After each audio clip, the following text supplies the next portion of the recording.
న్యూజిలాండ్తో జరుగుతున్న టీ20 సిరీస్లో భారత్ బ్యాటర్లకు పరుగుల జాతరిస్తోందని చెప్పాలి. ఎందుకంటే ఎప్పటి నుంచో ఫామ్లో లేని కెప్టెన్ సూర్యకుమార్ యాదవ్ సహా దాదాపుగా బ్యాటర్లంతా ఫామ్లోకి తిరిగి వచ్చేశారు.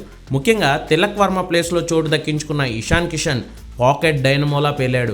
సెకండ్ ఇన్నింగ్స్లో ఇషాన్ ఆడిన ఇన్నింగ్స్ ఇప్పుడు సంజు స్థానానికి ఎసరు పెట్టేలా ఉందనే చర్చ నడుస్తోంది. బీభత్సమైన ఫామ్లో ఉన్న తిలక్ వర్మ తిరిగి టీంలోకి వస్తే, ఇషాన్ ఇదే ఫామ్ని కంటిన్యూ చేస్తే న్యూజిలాండ్తో 2 టీ20 మ్యాచ్ల్లో తేలిపోయిన సంజు శాంసన్ను తప్పించి ఇషాన్ కిషన్ను వరల్డ్ కప్లో ఫస్ట్ ప్రిఫరెన్స్ వికెట్ కీపర్గా తీసుకోవాలి అనేది అందరి నుంచి వినిపిస్తున్న డిమాండ్. బట్ ఈ మాటలపై మాజీ క్రికెటర్ రవిచంద్రన్ అశ్విన్ మండిపడ్డాడు. డ్రెస్సింగ్ రూమ్ నుంచి వినిపిస్తున్న ఈ టాక్ నిజమైతే గంభీర్ చేసే అతిపెద్ద సర్కస్ ఫీట్ ఇదే అవుతుందన్నాడు అశ్విన్.